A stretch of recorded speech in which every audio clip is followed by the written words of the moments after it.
লাইফে শুধু অন্যায়ের প্রতিবাদ করে যাব আর রিয়েল লাইফে করব না, তা তো হয় না। আমি রিয়েল লাইফেও হচ্ছে অন্যায়ের প্রতিবাদ করব। সতীর্থ সাকিব আল হাসানের জন্য ঢাল হয়ে দাঁড়ালেন ঢাকার তুফান হিরো শাকিব খান। ঢাকার আদাবর থানার গার্মেন্টস কর্মী রুবেল হত্যা মামলায় আসামি করা হয়েছে শাকিবকে। মামলাটিকে মিথ্যা বলে দাবি করেছেন বাংলাদেশ চলচ্চিত্রের সবচেয়ে জনপ্রিয় সুপারস্টার শাকিব খান। রাওয়ালপিন্ডিতে বাংলাদেশের ঐতিহাসিক জয়ের পর রোববার নিজের ভেরিফাইড ফেসবুক পেজে শাকিব ইস্যুতে ঢাকার সুপারস্টার শাকিব খান লিখেছেন, প্রায় 18 বছর ধরে দেশের ক্রিকেটে প্রতিনিধিত্ব করছেন সাকিবুল হাসান। দেশের ক্রিকেটে তার হাত ধরে এসেছে কত জয়, সেই মানুষটা এখন মিথ্যা মামলার আসামি। গার্মেন্টস কর্মী হত্যা মামলা দায়ে অভিযুক্ত সাকিব আল হাসান তখন কানাডায় খেলছিলেন, দেশেও ছিলেন না লম্বা সময়। সাকিব আল হাসানের নামে এমন মামলা অপ্রত্যাশিত। এমন ঘটনা দেশের ক্রিকেটের ভাবমূর্তি নষ্ট করতে পারে। যে ছাত্র জনতার রক্তে নতুন বাংলাদেশ দেখলাম, সেই বাংলাদেশে প্রশ্নবিদ্ধ মামলা করে হয়রানি অপ্রত্যাশিত। আমরা চাই নতুন বাংলাদেশে সবাই ন্যায় বিচার পাবে। ক্রিকেটার সাকিব আল হাসানের প্রতি সবসময় সমর্থন ছিল, আছে এবং থাকবে।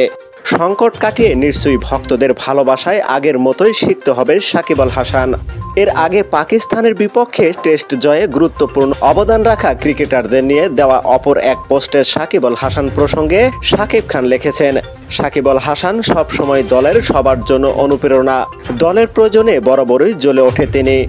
ইতিহাস গড়ার ম্যাচে সাকিব আল হাসানের স্পেলও ছিল সমান কার্যকরী। আপনার সার্ভিস আরও লম্বা সময় বাংলাদেশ দল পাবে, সেটাই প্রত্যাশা। আপনার ভালো খারাপ সব সময় পাশে আছি সবাই। সাম্প্রতিক সময়ে বাংলাদেশ ক্রিকেটের অন্যতম বিতর্কিত এক চরিত্রের নাম সাকিব আল হাসান। তবে বিতর্ক থাকলেও বাংলাদেশের ক্রিকেটের পোস্টার বয় যে সাকিব, সে সম্পর্কে কারো কোনো সন্দেহ থাকার কথা নয়। বাংলাদেশের ক্রিকেটের বেশ কিছু বড় রেকর্ডও রয়েছে তার দখলে। আজ বিশ্ব ক্রিকেটে নতুন এক রেকর্ডও গড়লেন সাকিব আল হাসান। রোববার 25 আগস্ট রাওয়ালপিন্ডি টেস্টের 5ম দিনে নতুন এক রেকর্ড গড়লেন সাকিব আল হাসান। মাঠের বাইরে হত্যা মামলার ঝড়, কিন্তু মাঠে তিনি তুলে নিয়েছেন আরেকটি বিশ্ব রেকর্ড। বাঁহাতি স্পিনারদের মধ্যে আন্তর্জাতিক ক্রিকেটে সর্বোচ্চ উইকেট শিকারের তালিকায় শীর্ষে এখন বাংলাদেশের এই অলরাউন্ডার।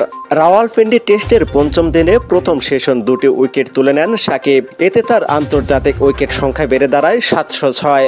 এর মধ্য দিয়ে তিনি ছাড়িয়ে গিয়েছেন নিউজিল্যান্ডের কিংবদন্তি বাঁহাতি স্পিনার ড্যানিয়েল ভেট্টোরিকে। তো প্রিয় দর্শক, সাকিব আল হাসানের এই দুঃসময়ে সাকিব খানের পাশে দাঁড়ানোটা আপনাদের কেমন লেগেছে তা অবশ্যই জানিয়ে দিন আমাদের ভিডিওর কমেন্ট বক্সে।